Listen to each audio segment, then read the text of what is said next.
They kept records of everything. How much we cost, how much we produced, how many times we were sold. But there's one thing they never wrote down. What happened when a slave refused to make himself smaller? My name appears in 3 different ledgers, 3 different plantations, 3 different prices. The last entry says, sold for disciplinary reasons. That's their language for what I'm about to tell you. I was married. We had a cabin. One morning, a rich farmer came into our yard and started mocking my wife while she hung laundry. I was splitting wood 20 feet away. I set down the axe. I walked into the light, and I stood at my full height. He had to look up to see my face. What happened next cost me everything I had, but it also exposed something they didn't want anyone to see, that their power only worked when we agreed to shrink. The scars on my back tell one story. The sale record tells another. But the truth, what actually happened in that yard, what it cost, and why they had to remove methats, what they never wanted recorded. So I'm asking you now, if standing tall in bondage meant losing everything, was the moment worth the cost? Or does courage under oppression always end the same way? I am 7 feet tall. This is not a blessing. This is a fact that follows me into every yard, every field, every moment when men decide what I am worth. The white farmer stood in our yard that morning laughing at my wife. She was hanging wash on the line behind our cabin, the one-room structure they let us share, because married slaves produce children and children become property. The farmer's name does not matter. Rich men blur together after a while. He said something about her hands. How they looked is soft for field work. How maybe she was better suited for house duties. I was splitting wood 20 feet away. My wife did not answer him. This is the first rule of survival. Silence protects what little you still own. She kept pinning clothes to the line, her back straight, her movements deliberate. She learned this from me. I learned it from men who died trying to teach it. The farmer circled her, still talking, his voice carrying across the yard. Other slaves, working nearby, kept their heads down. The overseer leaned against the fence post, watching. No one moved to intervene. No one looked up. This was entertainment. I set down the axe. The wood I had been splitting was oak, dense and heavy, the kind that burned slow through winter nights. My hands were sticky with sap. I wiped them on my pants and straightened my back, feeling the vertebrae align one by one. The morning sun was already hot. Sweat ran down my temples. The farmer did not notice me at first. He was too focused on his own voice, on the sound of his laughter echoing off the cabin walls. He asked my wife where I was, whether I let her work alone, whether I was man enough to protect what was mine. She still did not answer. Her hands moved steadily along the clothesline. She pinned a shirt, then another. Her fingers did not shake. I watched the side of her face, the way her jaw stayed set, the way she kept her eyes on the fabric and nothing else. I stepped into the light. The ground between the woodpile and the clothesline was packed dirt, worn smooth by years of feet. My shadow fell across it first, a dark shape stretching toward the farmer like a crack spreading through ice. Then my boots entered his peripheral vision. The farmer was mid-sentence when he saw me. His laughter stopped. Not. Immediately it took 3 or 4 seconds for the sound to die in his throat. He turned his head slowly, following the shadow back to its source. He had to tilt his head back to see my face. I have watched this moment happen dozens of times in my life. On the auction block when traders try to guess my price. In the fields when new overseers arrived and needed to understand the workforce. At the docks when I first arrived in chains from the ship, my body still swollen with retained water, my mind still fractured from the crossing. Men see my shoulders first, the width of them, the way they block light, then my chest broad as a door frame. Then they calculate the distance upward to my face and realize they are looking at something outside their normal experience. The farmer took 1 step back. His boots scraped against a stone. The sound was loud in the suddenly quiet yard. Behind him, the overseer straightened from his leaning position against the fence. His hand moved to the coil of rope at his belt. An unconscious gesture, a preparation. I said nothing. I kept my hands at my sides, open and visible. I did not advance. I did not need to. I simply stood in the space I occupied. breathing slowly through my nose, my body casting shade across the ground between us. The yard grew quiet. Other slaves had stopped working now. A woman carrying water from the well froze mid-step. 2 men repairing a wagon wheel looked up, their hands still gripping tools. A child playing in the dirt near the barn went silent. They did not look directly at the scene, but they oriented themselves toward it. Their bodies angled slightly in our direction, like plants turning toward uncertain light. The farmer tried to recover. He laughed again, but the sound came out wrong, too high, too forced, with a tremor underneath it. He asked me something. I do not remember the exact words. I remember the tightness in his voice, the way it climbed half an octave, the way he cleared his throat after speaking. I straightened my spine. This was not aggression. This was simply standing at my full height, refusing to hunch, refusing to make myself smaller for his comfort. My mother taught me this before they sold her, she said. They will try to bend you. Do not help them. 7 feet tall is not common among slaves. 7 feet tall is not common among white men either. 7 feet tall makes you visible from across a field, makes you a subject of conversation at markets, makes you a problem before you open your mouth, makes people nervous. The farmer was nervous. He walked a slow circle around me, still trying to joke, still trying to reclaim whatever power he felt slipping away like water through cupped hands. He asked how much I cost, how much I could lift, whether the first ever fought other slaves for entertainment, whether I was afraid of him. I kept my gaze level, not staring at him directly. That would be challenge, and challenge leads to punishment. Not lowering my eyes either. That would be shame, and I had no shame in my body. I looked past his left shoulder at the middle distance, at nothing, at everything. My wife remained by the clothesline.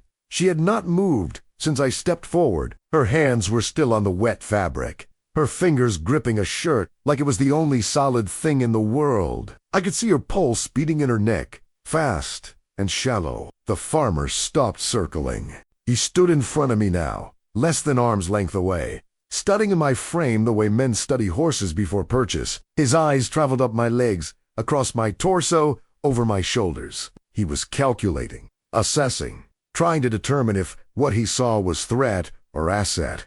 He said something to the overseer. The words were too quiet for me to catch, but I caught the toned out, wrapped in bravado. Calculation wrapped in casual speech.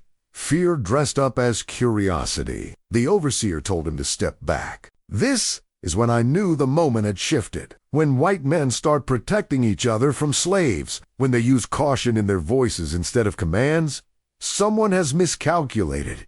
Someone has crossed a line they did not see coming. The farmer did not step back immediately. He stood his ground, trying to prove something to the men watching from around the yard, trying to prove something to himself. His jaw was clenched. His hands were curled into loose fists at his sides.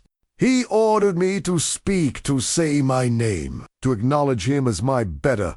I spoke my name once, just the name. Nothing before it, nothing after it. The sound of my voice unsettled him. I could see it in his eyes, the realization that I was not silent because I was afraid. I was silent because silence was the only power I could keep.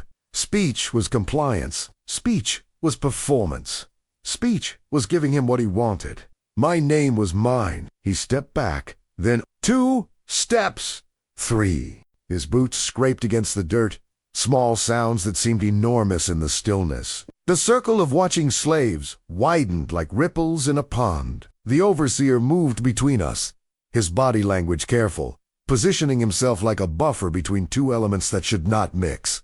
The farmer's hands were shaking. I have seen this before. In the Holder ships, during the crossing, when sailors realized the chains were the only thing preventing massacre. In markets, when buyers got too close to newly arrived cargo and smelled the rage underneath the exhaustion. In fields after accidents, when injured animals had to be put down and men understood they were standing within reach of something in pain. Men shake when they realize they are standing too close to something they cannot control. I did not move forward. I did not need to. I did not clench my fists or shift my weight or alter my breathing. I just stood, occupying the space that was mine, taking up the room my body required. 7 feet tall is its own threat. 7 feet tall, in chains as managible, is potential violence contained 7 feet tall. Standing upright in an open yard is a different kind of problem. It is a question with no good answer. The farmer ordered us dismissed. He said it to the overseer, not to us, his voice thin and strained like wire, pulled too tight. He said something about getting back to work, about wasting daylight, about maintaining proper order and discipline. He was performing normalcy, but everyone watching knew it was performance. The overseer nodded. He gestured toward the path, leading away from the yard, away from the main house, back toward the fields he told us to go. His voice was flat, professional, empty of emotion. I turned slowly. I placed one hand on my wife's shoulder, feeling the tension in her muscles, feeling the way she held herself rigid against trembling. I guided her toward the path. We walked together, our pace steady, unhurried. No one stopped us. No one called us back. Behind us, murmurs spread through the yard like water through cracked earth. I did not turn to look. Turning would have been weakness. Turning would have been checking to see if we were being followed. Turning would have been apology. I kept my eyes forward, kept my hand on my wife's shoulder, kept walking until the yard disappeared behind the tree line. She exhaled then, a long, shaking breath that she had been holding since the farmer first laughed at her. The sound of it was ragged, torn at the edges. She did not cry. She did not speak. She just breathed, her body trembling slightly under my hand. I slowed my pace to match hers. We walked back to our cabin in silence. The path was dirt-worn to hardpan by decades of feet. Trees grew close on both sides, oak and pine, their branches forming a canopy that filtered the sunlight into patches of gold and shadow. Birds had stopped singing. Even the wind seemed to hold its breath. When we reached the cabin, I stopped at the threshold. I looked back once, just once, toward the direction we had come. Through gaps in the trees, the farmer was visible in the distance, still standing in the yard, small now, watching the path we had taken. His posture was different from before, tighter, more rigid. His arms were crossed over his chest. He was afraid. I turned away and went inside. The cabin was dim after the brightness outside. One room, maybe 12 feet by 12 feet. A wooden frame bed with a straw mattress that we built ourselves from materials we gathered during Sunday rest hours. A table made from scrap lumber. 2 stools. A shelf on the wall holding a tin cup and plate. The floor was packed earth. My wife sat on the edge of the bed. She put her face in her hands, but she did not make a sound. I sat beside her, the straw mattress compressed under my weight. We stayed like that for a long time, not speaking, just breathing in the same small room, our bodies close enough to feel each other's warmth. Outside, the plantation continued its rhythms. Bells rang to mark the end of morning break. Voices called orders across distances. Work resumed. Somewhere far off, a mule brayed. The day moved forward, as if nothing had happened. But something had happened. I had stood in the light and refused to shrink.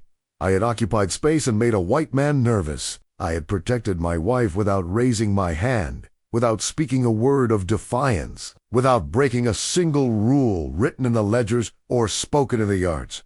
And now we would pay for it. This is the truth of bondage. Power does not forgive disruption. Fear in a master's eyes is a debt that must be collected. The system cannot tolerate moments when slaves make owners uncertain. The bill comes later, always later, when the yard is empty and the witnesses are gone and the reckoning can happen in private. I knew this. My wife knew this. We sat in our cabin as the sun moved across the floor in its slow arc, and we both knew what was coming. The only question was when. 3 days passed. We worked the fields without incident. I cut tobacco under the July sun, moving down the rows with steady rhythm, my knife sharp, my hands efficient. My wife worked in the vegetable garden near the main house, weeding and watering, keeping her head down, speaking only when the overseer's wife addressed her directly. We kept our distance from other slaves. We did not participate in evening conversations outside the cabins. We moved through the plantation like ghosts, trying to erase the memory of that morning from the minds of the men who owned us. It did not work. On the 4th day, the overseer came to our cabin at dawn. He did not knock. The door opened inward, and he stood in the frame, his shadow falling across our bed. The sky behind him was just beginning to lighten, deep blue fading to gray at the horizon. Heat said my name. He told me to follow. My wife grabbed my arm. Her fingers dug into my bicep.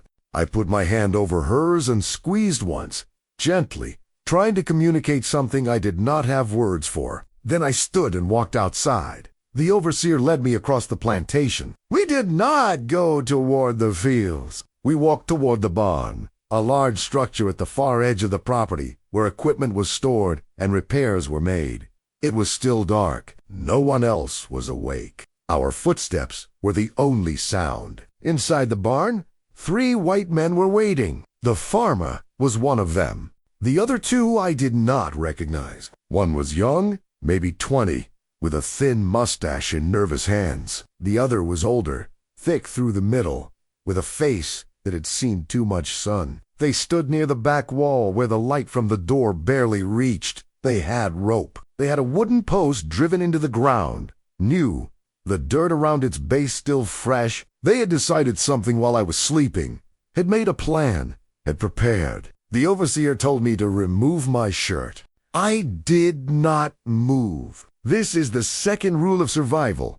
Delay as long as possible. Every second you remain whole is a second stolen from the system trying to break you. Every moment of hesitation is a small victory, even if victory is temporary. The farmer stepped forward. He was trying to look confident now, trying to reclaim what he lost in the yard 4 days ago. He told me I had embarrassed him. He told me I had frightened his wife when she heard the story from the overseer. He told me I needed to learn my place, needed to understand the proper order of things. I looked at him without expression. My face was blank. Not defiant, not submissive, just empty. This is a skill you learn in bondage, how to remove yourself from your own features, how to become a surface that reflects nothing back. He told the other men to hold me. They moved in from both sides. The young one grabbed my left arm. The older one grabbed my right. 4 hands on me, gripping tight, fingers digging into muscle. I could have thrown them off. I was stronger than all 3 combined, stronger than most men who ever touched me, but throwing them off would have been rebellion, and rebellion ends in death. So I let them hold me. They pulled me forward. Their boots scraped on the barn floor. They pressed me against the post, my chest against the rough wood. They bound my wrists above my head with the rope, wrapping it several times, pulling it tight enough to cut circulation. My hands began to tingle. The farmer picked up the whip. It was braided leather, well-used, dark with old blood. He tested it once, the crack echoing in the barn like a gunshot. Then he positioned himself behind me. I closed my eyes. This is the 3rd rule of survival. Leave your body before they take it from you. Go somewhere inside yourself where pain cannot follow. Find the place where you are still whole, still human, still more than the flesh they are mocking. I thought about my wife's face. I thought about the first time I saw her at a market in Richmond, both of us being displayed like furniture. I thought about the way she looked at me without fear, her eyes meeting mine directly, seeing me instead of my height. The first strike split skin. The impact drove air from my lungs. Fire spread across my back in a line from shoulder blade to spine. I heard my flesh tear, felt blood begin to run. The second struck bone, lower this time, across the ribs. The pain was different, deeper, sharper, rattling through my skeleton like a hammer striking stone.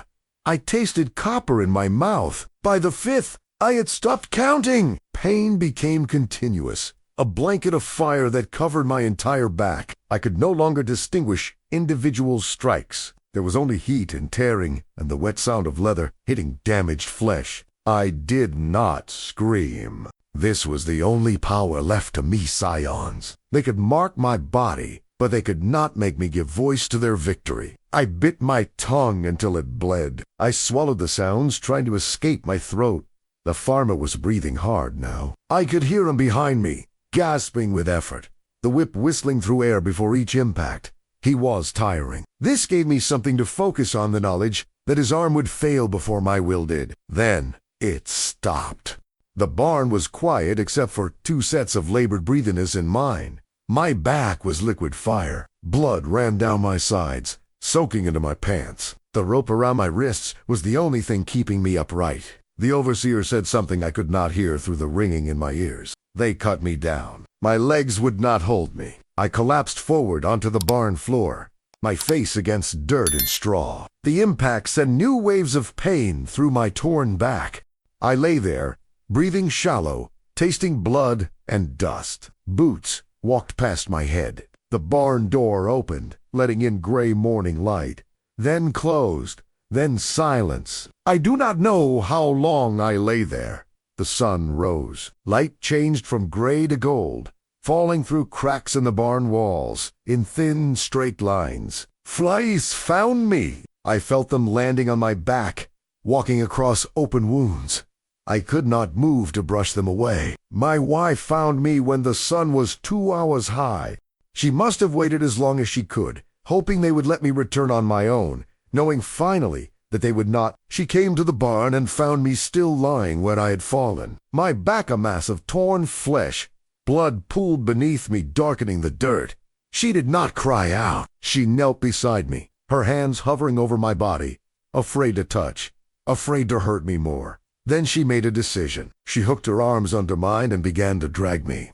I tried to help, to push with my legs, but my muscles would not respond. She pulled my weight alone, her arms shaking with effort, her breath coming in gasps. Across the barn floor, out into sunlight. Across the yard, other slaves watched, but did not help. Helping would have been acknowledging what happened, and acknowledging what happened might draw attention their direction. She dragged me to our cabin, through the door, to the bed. She could not lift me onto it, so she let me down gently on the floor beside it, on my stomach, my face turned to the side. Then she went to work. She had done this before, not to me, but to others. Every slave knows how to treat wounds. It is necessary knowledge in a place where bodies break daily. She drew water from the well. She tore her only spare dress into strips. She cleaned my back with careful precision, dabbing away blood and dirt, revealing the full extent of the damage. Some wounds were shallow. Some had cut deep enough to expose muscle. She did not speak. Neither did I. She worked for hours. When the water in the bucket turned red, she dumped it outside and drew more. She cleaned each wound, pressing cloth against the one still bleeding. She had nothing to stitch with, no medicine to prevent infection, just water and cloth and her hands. When she finished, she sat beside me on the floor. Her hands were covered in my blood. She looked at them like they belonged to someone else. Outside, the plantation bell rang. Work continued. The system moved forward without pause, indifferent to what it had done. That night, I lay awake on the floor of our cabin, unable to sleep, feeling the fire in my back, feeling the weight of what I had learned. Standing tall had made me visible. Visibility had made me a target. And now I understood something I'd been trying to avoid my whole life. Something my mother had tried to warn me about before they sold her south and I never saw her again. In this place, survival and dignity cannot coexist. One or the other, never both. The wounds healed crooked. My wife cleaned them every night for 3 weeks. Her hands steady, her face empty of expression. She never asked if it hurt. She knew it hurt. Asking would have been pointless. The infection started on the 7th day. Fever came with it, heat radiating from my damaged flesh, my body fighting itself. I shook under thin blankets, my teeth chattering, sweat soaking through the mattress. My wife pressed cool rags to my forehead and waited. The fever broke on the 10th day. This was luck, or something like it. Many men did not survive infection. Their wounds turned dark and rotten, filled with corruption that spread through blood until the body gave up trying. I survived. But survival came with a price. The scars healed, raised, and twisted, ropes of damaged tissue running across my back in patterns that told a story I would carry forever. When I moved certain ways, the scar tissue pulled tight, limiting my range of motion.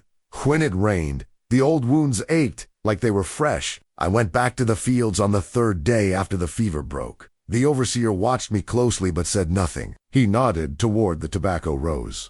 I picked up a knife and went to work. Other slaves kept their distance. They had learned the cost of standing near me, Association was dangerous.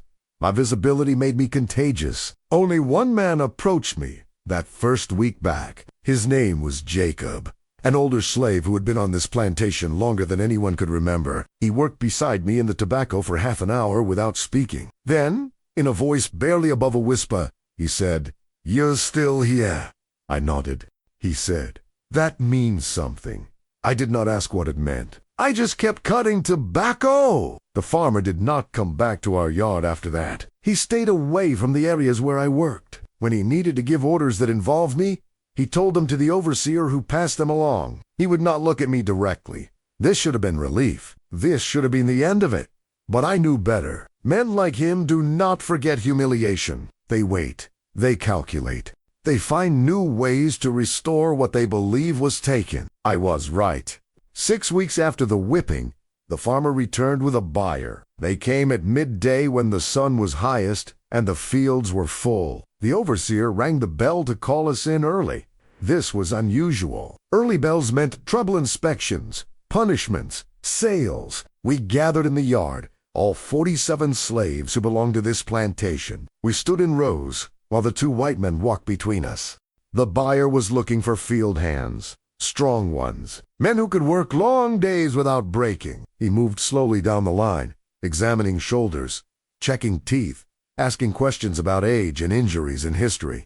He stopped in front of me. I knew what was coming before he opened his mouth. I had seen this transaction 100 times in my life. I had been sold 3 times before arriving at this plantation, once in Virginia where I was born, once in North Carolina after my first owner died, once in South Carolina when that owner needed money. I knew the script. The buyer asked my height. The farmer told him, 7 feet. The buyer walked a full circle around me, the way the farmer had done weeks before, but this time there was no mockery in it. This was pure assessment. Business, he asked, about my health, about my strength, about my work history, about my temperament. The farmer lied smoothly. He said I was obedient. He said I never caused trouble. He said I followed orders without complaint. He said I was worth twice what other men cost because I could do the work of 3. The buyer nodded. He asked to see my back. I removed my shirt. The buyer studied the scars for a long moment. Then he asked the farmer why I had been whipped if I never caused trouble. The farmer said it was preventive, a reminder. Nothing serious. The buyer touched one of the scars, running his finger along the raised tissue. I stood perfectly still while a stranger examined evidence of my beating like it was a brand proving ownership. He made an offer. They negotiated. The farmer wanted more. The buyer counted. They settled somewhere in the middle. Numbers were spooky dollars that represented my body, my labor, my remaining years. The buyer pulled cash from his coat pocket. The farmer counted it twice, wetting his thumb to separate the bills. Then the buyer turned to me and told me to say goodbye. I was allowed 10 minutes. My wife and I walked to our cabin for the last time. Inside, in the dim light filtering through cracks in the walls, we faced each other. She had known this was possible. Every slave knows separation is always possible. Marriage bonds mean nothing in ledgers. But knowing and experiencing are different things. She asked where they were taking me. I said I did not know. The buyer had not said. Somewhere south. Somewhere the work was harder and the seasons were longer. Somewhere I would disappear into the mass of bodies that powered this country's wealth. She asked if I would try to run. I told her the truth. Running gets you killed, or worse. Running gets everyone you know punished. Dogs track you through swamps. Patrollers break you in ways that make you wish for death. Running is a choice for the young and the desperate, and I was neither. She put her hand on my chest. Over my heart, she could feel it beating too fast.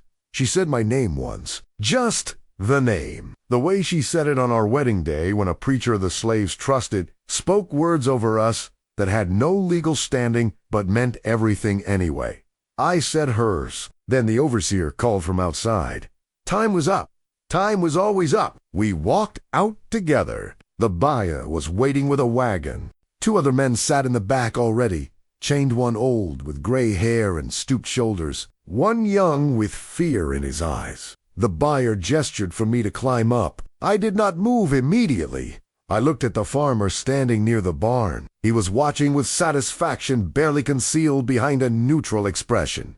This was his revenge. Not the whipping that was just pain, just flesh. This was erasure. Removing me from the place where I had made him feel small, where I had exposed his fear in front of others, where I had occupied space that challenged his authority. I looked at my wife one last time. She stood exactly where I left her, her hands at her sides, her face calm. She had learned how to hide what she felt. We both had, but I could see it in her eye sloss. Anger, resignation, love, all of it happening at once. I climbed into the wagon. The buyer chained my wrists to the rail. The iron was cold and heavy. He did not speak to me. He did not need to. I was property now, transferring between owners. A transaction completed. He climbed onto the driver's seat and snapped the reins. The horses moved forward. I watched my wife standing in the yard until distance made her invisible. Then I watched the plantation reseat the fields, the cabins, the barn where they had whipped me, everything I knew for 6 years, disappearing behind trees and dust. The old man in the wagon spoke first. His voice was rough, damaged. He asked where we were going. The young man said he heard South Carolina, maybe Georgia. I said nothing. Where we were going did not matter. We were going somewhere worse than where we had been. This was always true. The journey south took 11 days. We traveled through Virginia, into North Carolina, down through South Carolina. The buyer avoided major roads, taking paths through forests and fields. He stopped at plantations where he had arrangements places that would house his cargo overnight in barns or sheds, while he slept in beds and ate at tables. Each night, we were locked together in whatever structure was available. Each morning we were fed corn mush, sometimes bread, water, enough to keep us alive and working. Nothing more. On the 3rd day, the young man asked my name. I told him. He told me his Samuel. The old man was called Moses, though he said that was not his birth name, just the name he had been given. Samuel asked why I had been sold. I told him about standing tall in a yard, about making a white man nervous, about the cost of dignity. Moses laughed. It was a bitter sound, empty of humor. He said, "They sell you for standing. They sell you for running. They sell you for nothing. You're learning late what most of us born knowing?" He was right. On the 8th day, Samuel tried to escape. We had stopped to water the horses at a creek. The buyer had unchained us to let us stretch our legs and relieve ourselves. This was routine. He did it twice a day, always watching with his rifle across his lap. Samuel waited until the buyer was focused on Moses, who was moving slowly, his old knees giving him trouble on uneven ground. Then Samuel ran. He made it maybe 200 yards before the rifle shot brought him down. The sound echoed through the trees. Birds exploded from branches. The horses startled, pulling against their reins. Samuel lay in the grass 50 feet from the creek. He was still breathing when we reached him. The bullet had taken him in the back, just below the shoulder blade. Blood spread across his shirt in a dark stain. The buyer stood over him, reloading. He asked Samuel if he had family. Samuel could not speak. He opened his mouth, but only blood came out. The buyer shot him again. This time Samuel stopped breathing. The buyer told Moses and me to bury him. He pointed to a spot beside the creek where the ground looked soft. He said, "Make it shallow." We did not have time for proper graves. We dug with our hands in pieces of flat rock. The earth was harder than it looked. It took an hour to make a hole deep enough. We laid Samuel in it and covered him. The buyer did not say a prayer. He did not mark the spot. He just told us to get back in the wagon. We traveled the rest of that day in silence. Moses stared at his hands. I stared at nothing. Samuel had been 19 years old. I learned this from hearing him talk about his mother, about hoping to see her again someday. Now he was in the ground beside a creek with no marker and no name. 3 days later, we arrived at the new plantation. It was larger than any I had seen before. Fields stretched to the horizon in every direction. 300 slaves. The buyer told the owner when they met to complete the transaction.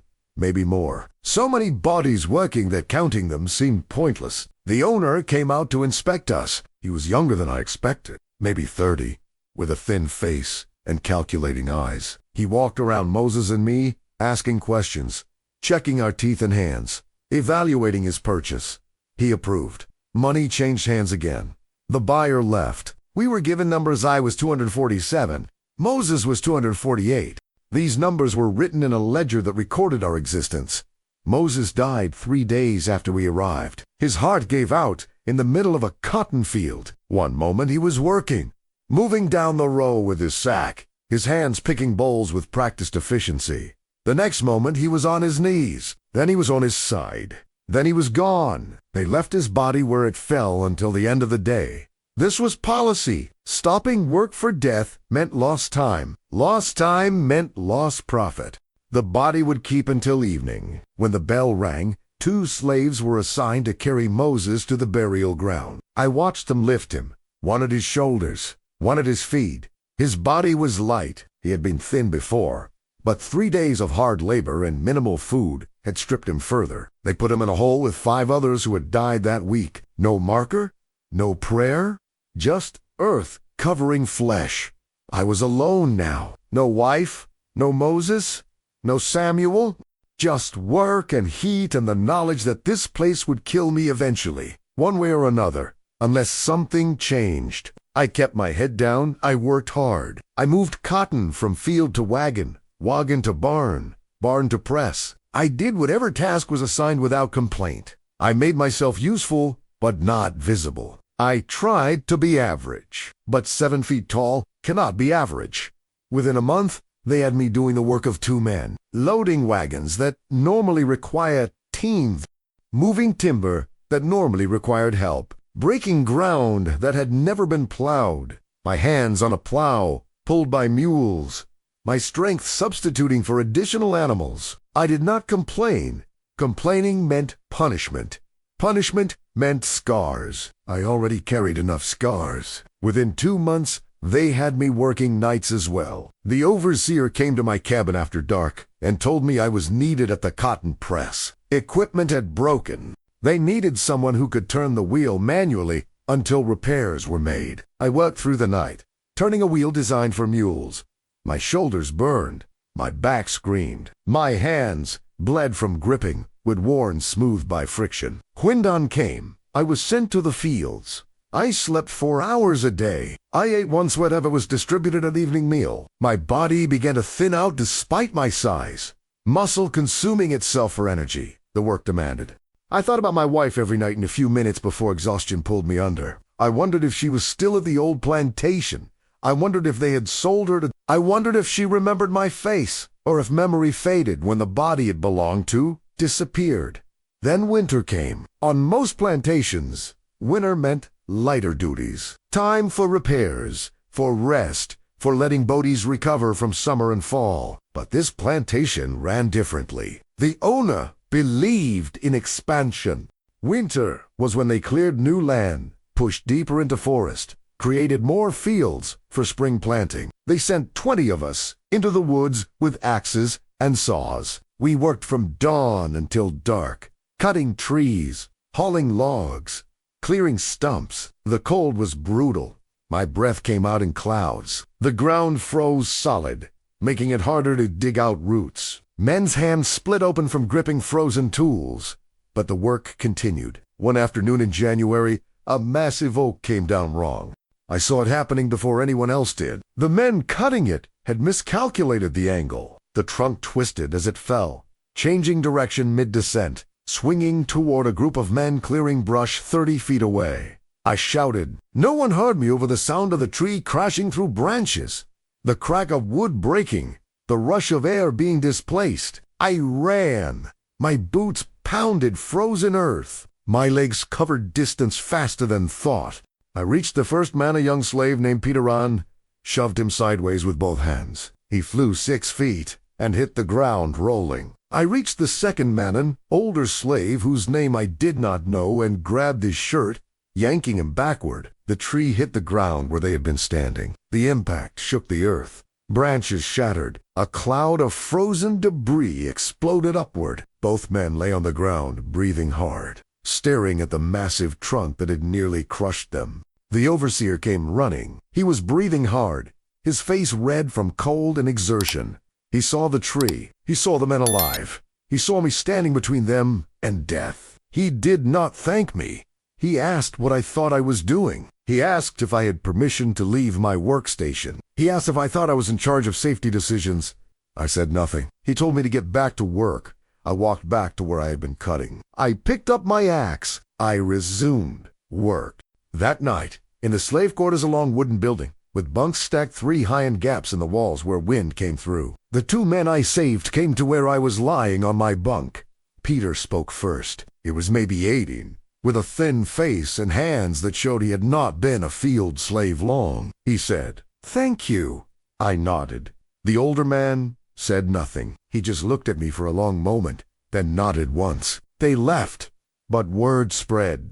Over the next weeks, more slaves began positioning themselves near me during dangerous work. Not obviously, not in ways the overseers would notice, but I would turn and find men working closer than necessary. I would look up and catch eyes watching me, assessing, trusting.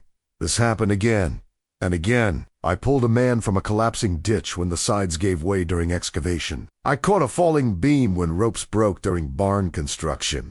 I stopped a wagon from rolling backward down a hill when the brake failed. Each time, the overseers acted like it was an inconvenience. Each time, more slaves started to see me differently.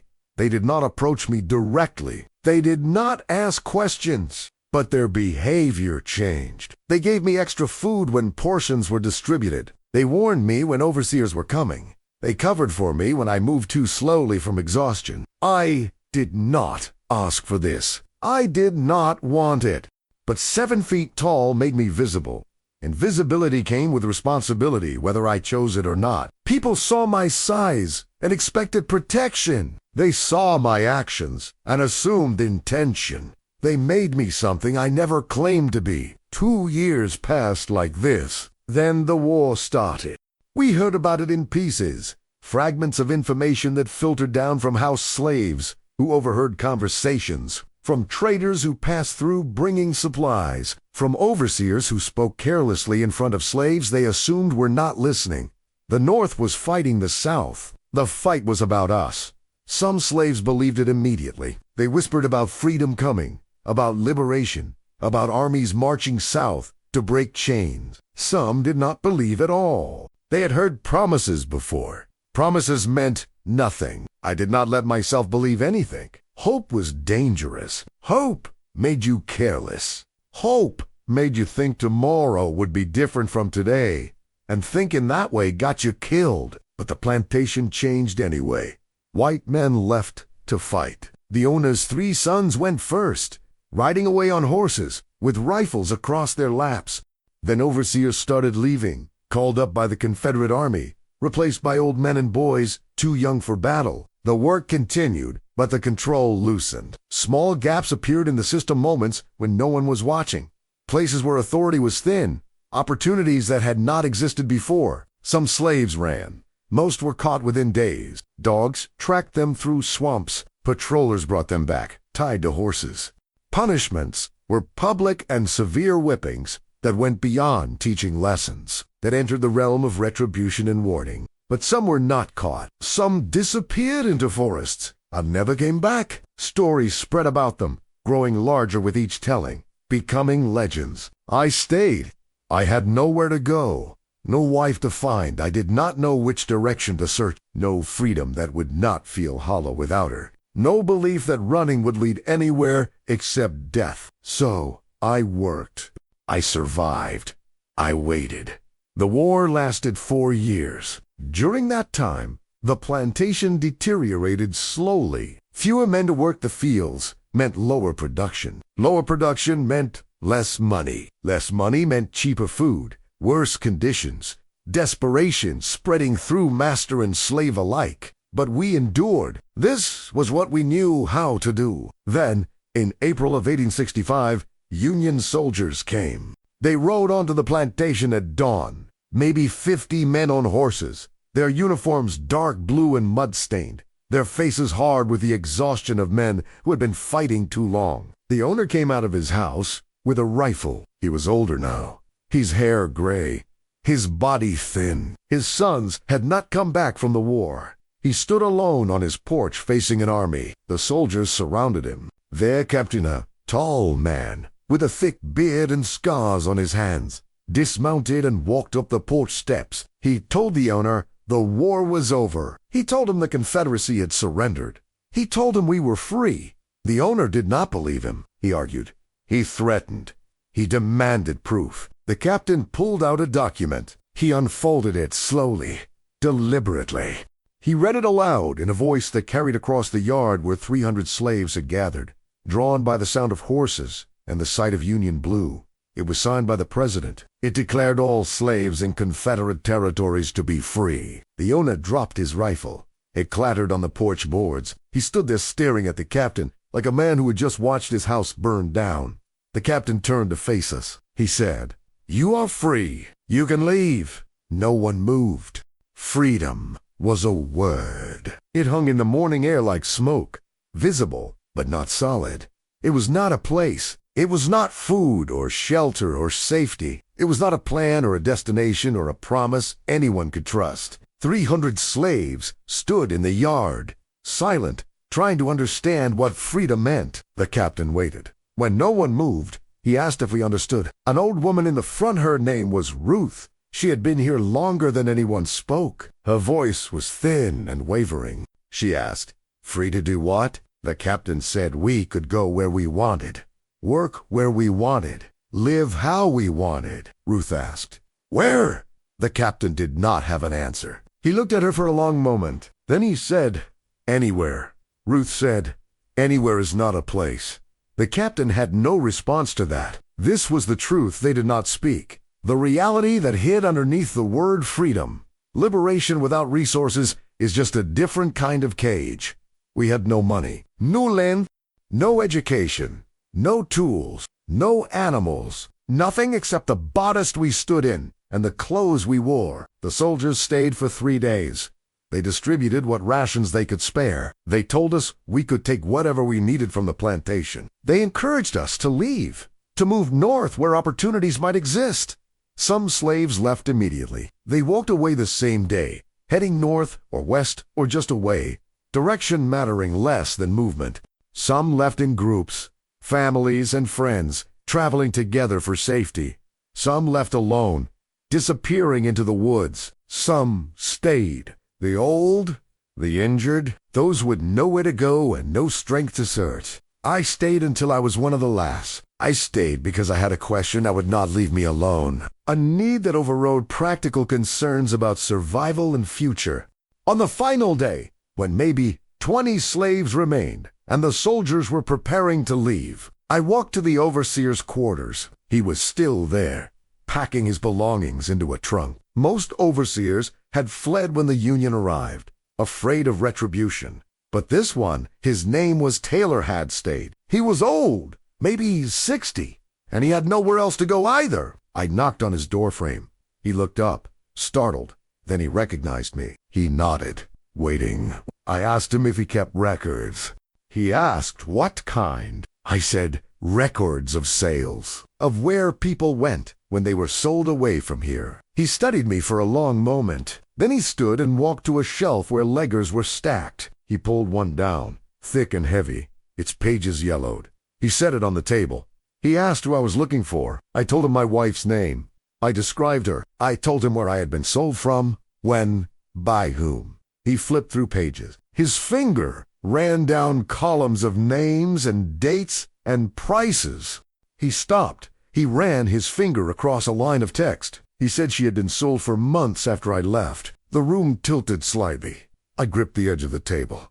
I asked where. He gave me a name. A plantation in Georgia, 200 miles south. He gave me the owner's name, too. Though names meant little owners changed, plantations changed hands, records were often lost or destroyed. I asked if he knew whether she was still there. He said he did not know. He said records only showed sales, not deaths, not movements after. He said the plantation might not even exist anymore. The war had destroyed or disrupted many. I thanked him. He looked at me strangely. He asked why I was thanking him. He said he had spent years enforcing the system that took her from me. I said, "You just gave me the only thing that matters now." He nodded slowly. Then he went back to packing. I left the overseer's quarters. I walked to the spot where my cabin had been. It had burned down the previous winter during a cold snap when someone's fire spread. I stood there for a moment, looking at the space where my wife and I had lived, where we had built something small and fragile and real. Then I started walking south. I walked for 3 weeks. I slept in fields and forests. I ate what I could find, berries, roots, vegetables from abandoned gardens. I asked about the plantation at every town, every settlement, every place where people gathered. Most had never heard of it. Some pointed me in different directions. All of them looked at me with suspicion or fear or curiosity, a 7-foot-old black man walking alone through the devastated South. I was stopped twice by groups of white men who demanded to know where I was going. I told them the truth. They laughed. One group said I was wasting my time. One group said I was lucky they did not shoot me for sport. I kept walking. When I finally found the plantation, the gates were open. The fields were empty. The main house had been burned only. The brick chimney remained standing, a monument to destruction. I walked through what was left. The slave quarters were still standing but abandoned. Doors hung open. Personal belongings lay scattered as if people had left in a hurry. I called my wife's name. No answer. Just wind moving through empty structures. I found an old man sitting outside the last cabin. He was stick-thin, his eyes clouded with age. He said everyone had left when freedom came. He said he stayed because he had nowhere else to go and no strength to search.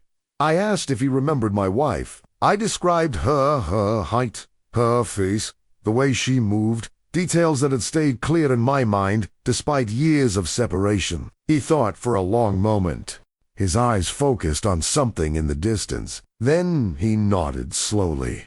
He said she had been there. He said she worked in the fields for 3 years, then was moved to the main house when the owner's wife died and they needed someone to manage domestic duties. I asked when she left. He said 6 months ago, maybe 7. Time was difficult to track. She left with a group heading north. When word came that the war was ending, I asked if he knew where north. He shook his head. He said, north was just a direction. People went toward cities Atlanta, Richmond, Washington. People went toward family, if they knew where family was. People went toward hope, even if hope was just a word. I asked if she said anything before leaving, if she mentioned me. The old man looked at me for a long time. Then he said, every woman who leave here is looking for someone. You probably not alone in searching. She probably searching too. I sat down beside him on the ground. We did not speak after that. We just sat there as the sun moved across the sky. 2 men who had survived what should have killed them, both looking for things we might never find. Eventually, I stood. I thanked him. I gave him half the food I carried, cornbread and dried apples I had traded labor for 3 days prior. Then I kept walking. I searched for 2 more years. I traveled through Georgia, through South Carolina, through North Carolina and Virginia. I went to cities where freed slaves gathered: Atlanta, Savannah, Richmond, Washington. I went to settlements and camps and churches where people tried to rebuild lives from nothing. I asked at every place. I described my wife. I told our story, married at one plantation, separated by sale, trying to find each other in the chaos after freedom. Some people tried to help. They gave me names of other people to ask. They told me about other places where freed slaves congregated. They offered encouragement and food and places to sleep. Some people had their own searches, their own missing wives, husbands, children, parents. We formed a network of looking, of shared loss, of impossible hope. But no one had seen her. Churches kept registries. People posted notices. Organizations formed to help reunite families. They took names and descriptions and tried to match separated people. I gave them her name. I gave them every detail I remembered. I checked back monthly, then weekly, then daily, as desperation grew. Her name never appeared. After 2 years, I stopped searching. Not because I wanted to, because my body was failing. 2 years of walking and asking and hoping had worn me down. I was thin, exhausted, living on the edge of starvation. I settled in Ohio. A Quaker family needed help building a barn. They paid in room and board. When the barn was finished, they asked if I wanted to stay and work their farm. I said yes. I learned carpentry from the old Quaker man, how to join wood, how to read grain, how to build things that would last. He was patient and kind. He never asked about my back, though he must have seen the scars when I worked without a shirt in summer heat. I saved money. I bought tools. Eventually, I built my own small house on land. The Quakers helped me purchase 2 rooms, a wood stove, a porch that faced east toward sunrise. I worked as a carpenter for 40 years. I built houses and barns and churches. I was good with my hands. People trusted my work. I never married again. People asked why. I told them I was already married. They said my wife was probably dead. I said probably was not the same as certainly. I am an old man now. My hair is white. My hands shake when I hold tools. My back aches every morning.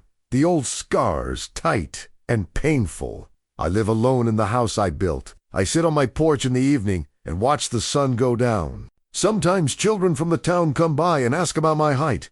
They ask if I ever played sports. They ask if I was in the war. I tell them I was in a different war, one that lasted longer and cost more than they will ever understand. Last year, I traveled to Washington. There is a museum there now, a place where they keep records of slavery. I thought maybe they would have information.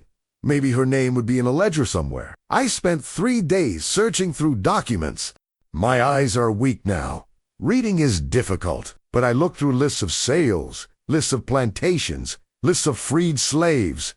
One found my own name twice. I found the plantation where we met. I found the plantation where I was sold away from her. I did not find her. On the way home, I stopped at a church in Virginia. They had a registry of freed slaves who had registered after the war. Thousands of names. I read through them all. Her name was not there. I do not know if she is alive or dead. I do not know if she searched for me the way I searched for her. I do not know if she remarried, or if she held on to memory the way I have. I only know this. I stood tall once in a yard and defended her without raising my hand. That moment cost me everything. The whipping, the sale, the separation, the empty years searching for a face I will never see again. People tell me I should be grateful. They say I survived. They say I lived to see freedom. They say I built a good life. They do not understand. Survival is not victory. Survival is just breath continuing in a body that has seen too much. The system that broke us is gone now. They say slavery is finished. The war was won, but I still feel it in my bones, in the way I move through rooms, in the way I lower my head when white men pass, even though I do not have to anymore, in the way I carry the weight of being 7 feet tall, in a world that punished me for taking up space. My wife is gone, scattered somewhere in this vast country, her name forgotten by everyone except me, her story untold, her face fading even in my memory. I am the only one who remembers what we had, the cabin we shared, the quiet mornings, the way she looked at me without fear, the way we built something real in a place designed to make love impossible. And when I die, even that will disappear. This is what I want you to understand. Courage under oppression does not lead to triumph. It leads to cost, and the cost is always more than the moment is worth. I stood tall. I protected what I loved. I refused to shrink, and I lost everything anyway.